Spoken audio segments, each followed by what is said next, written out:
Hello and welcome to the shed. In today's video we're going to be talking about the cross-grain nickers or cross-grain spurs. Hope you enjoy. What is the cross-grain nicker or spur?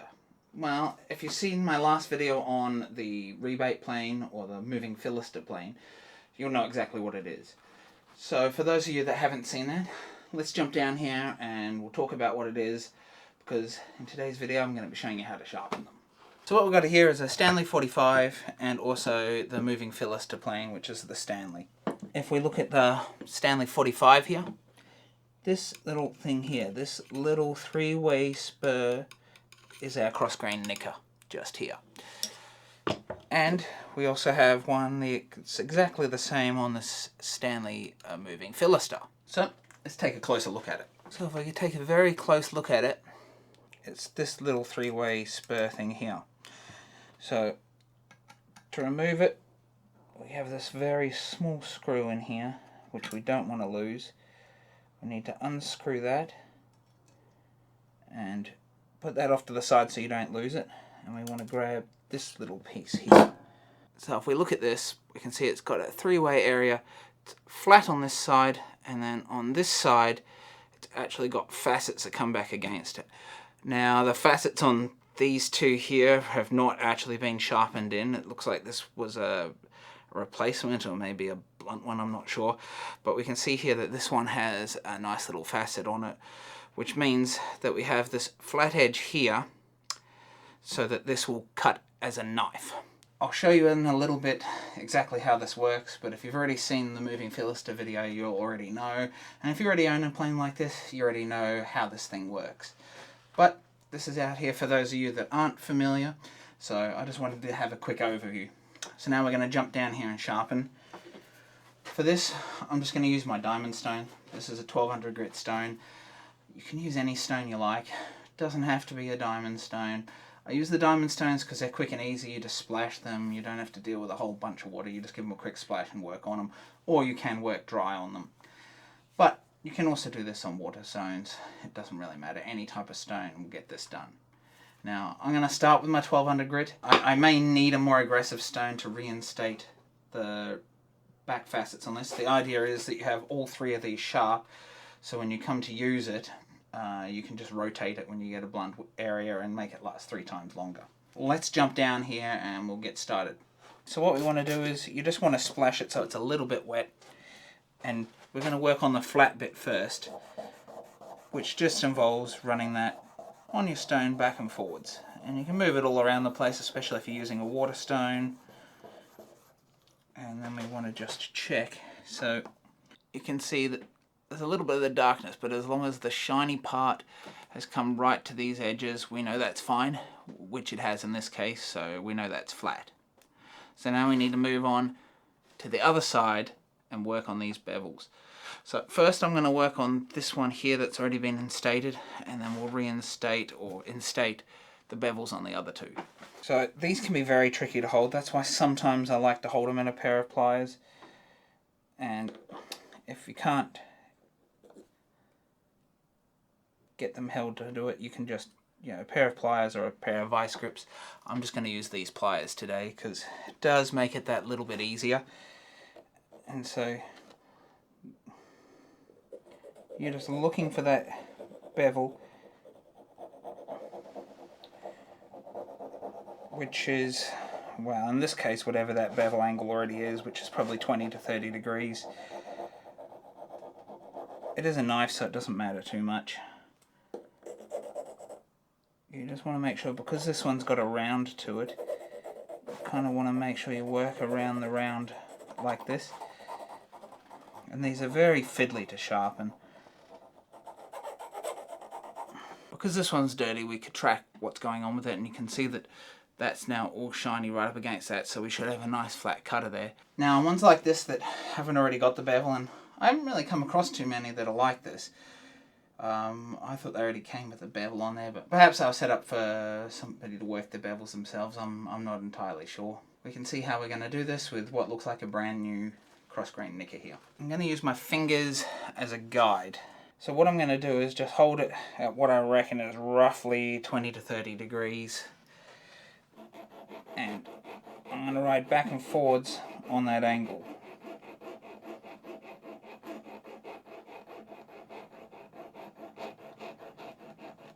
With my fingers off the edge, because you don't want to damage your nails on your sharpening stones.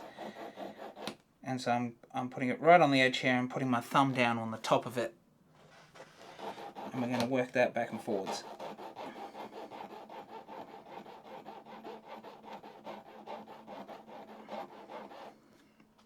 So if we look at that, you can see that I've taken a little bit off, but it's going to take a while on this stone. So what I'm going to do is go to my most aggressive stone to reinstate this, or instate this angle. Excuse it being a little dirty, I do need to give it a clean.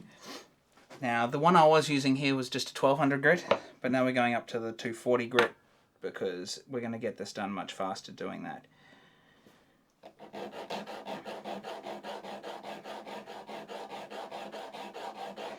So right on the edge, and you can actually use your finger to reference the edge of your stone if it's not abrasive like it is on these diamond stones. It's not abrasive, so you can kind of just keep it straight.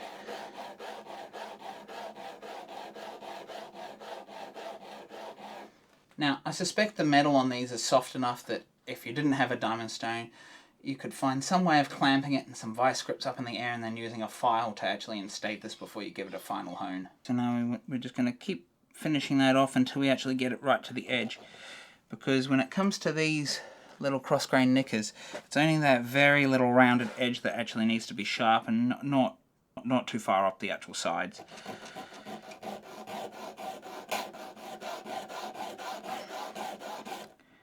So I know it's a little hard for you to see what I'm doing here, because I'm needing to choke right up on it, get the angle, rest my finger on the edge of the stone, and then just move it. So now we've got that down fine enough, we can just do a quick little hone on our lightest stone here, back to the 1200. Give flat a little rub, and that's how you actually instate these cutters to work. Then I like to grab a piece of pine and just test it. And we can see that it's leaving some nice sever lines there. I'm not sure if you can see those lines, so let me just grab a pencil just to show you what it did.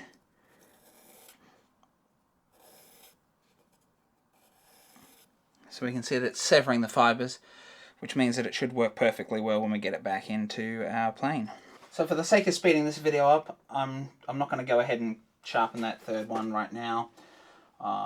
You're already seeing how we can sharpen it and then reinstate it. Now there's one final thing I like to do before I put it back in the plane, and you guessed it, that's to strop it. So to strop it, it's just like we sharpened it. You can only really pull back so it kind of sticks to my finger, because you don't want it to cut in to your strop. So it's kind of just a process of quickly picking up and moving it there, and then just a quick process of grabbing each of those angles and pulling them back on the strop. To protect these little items here, you should get one of these trays. It's essentially a tray, it's just got magnets along the back so you can hold your metal pieces so you don't lose them. Especially because these little pieces are so tiny. One of these trays, which is just for metal parts obviously, is kind of important. This one's a work zone one, it came from LD, but you can pick up some other ones, round ones and other things on eBay and whatnot. So anyway, I just thought I'd mention that as an option that you should look into. So now we need to go ahead and put the cross-grain knicker back into the plane, so I'm going to talk you through that process. So when doing this process, it's easier to take the fence and stuff off so you can get the plane to lie flat. It's just going to assist you in putting the screw back in here, and it's just going to make it that much easier. So what we want to do is we're going to grab this cross-grain knicker. In this case, I'm just going to face the very first knicker down, as you can see here. Now you can go ahead and face any of them down, especially if they're all sharpened, and because we reinstated or instated the bevels on these other two that didn't already have it, we can now use all three of them. But if you choose just to sharpen one, you could just sharpen one. It's really up to you and your processes. So you want to go ahead and you want to put it in here. So if it's up with no knickers, you obviously put it this way. And if you've got it deployed, you obviously have one of the cross-grain knickers facing down. Now, it's important to note that this is actually the flat side here, so you want this sitting flush with the body of the rest of it just here. And that means that this is going to actually cut in line with the slightly offset blade. So it's going to pre-score that grain before you get to the blade, which is what you want. And so if you actually set it with the bevel the other side round, it's going to make the cut or the score in the wrong spot. And as another check, once you put this in here and you get that screw in, which is why I like to lie it flat, it just makes it that much easier to actually align it, but it can still be a little bit of a fiddly process. So we align it like this, and my screwdriver slightly magnetized itself, so it keeps pulling it back out, so that's what's going on there. So once that is lined up, you obviously want to be using a flat-headed screwdriver, because this is a flat-headed screw that actually fits the slot properly. And we can see, now that it's actually in here, that the entire thing is flush, and the screw is actually not impeding the flat part of the cutter here, the little nicker, because there's a little indent that takes the tapered head of the screw, so it's countersunk, so it all sits flush, so you know when you've got it in there right that it's all sitting flush and everything's working right. If you have that nicker in the wrong way, you don't have that little countersink, and so the screw will sit proud of the surface and might not even do it properly. So that's a little tip there to help you do that. So now what I'm going to do is just put a piece of pine down here and give you a little quick demo of how to use the cross grain nicker. We've got our piece of wood here to use this, and you might be encouraged to actually come in and push forward, but these little cross grain nickers or spurs are designed to be pulled back. So you reference your plane at the front and then pull them back like this. And we can see that quite often across the grain it does crush the fibres a little bit, especially if you're using them in something like pine. In a hardwood you don't get that, but in these pines, so we can see we've instigated that. So to test if we got this correct, we want to come in and then start taking a shaving.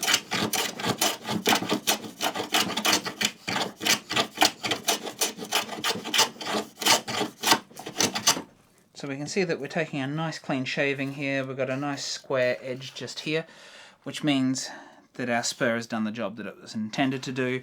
And as you keep moving through the depth of it, that spur will keep cutting deeper and deeper and severing the fibres as you go through. So there you have it, folks. As you can see, it's a fairly quick and straightforward process to sharpen that cross grain nicker, especially if it's already profiled.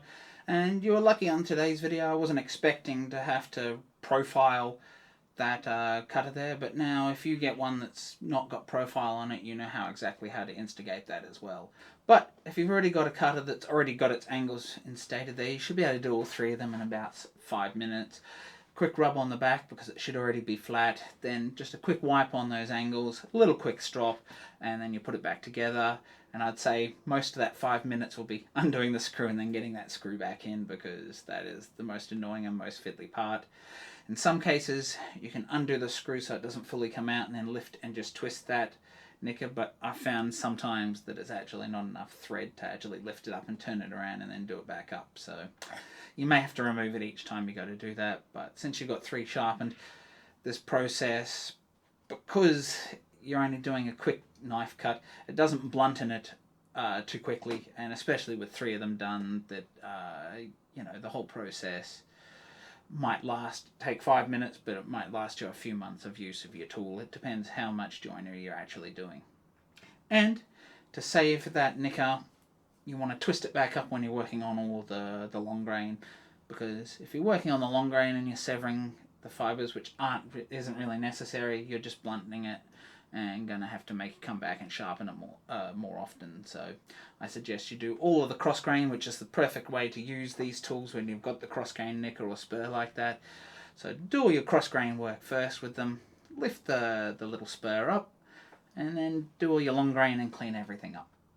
So if you like this video, please consider liking and subscribing down below, or maybe even giving a super thanks if you got some value out of it. If you'd like to support me a little bit further, please consider checking me out on Patreon. That link's in the description below. And if you like this video on the sharpening of the cross-grain nicker and you're more interested in the moving Philister plane, check out the video up here which I did last week where we introduced it and went through the whole setup and process of using it.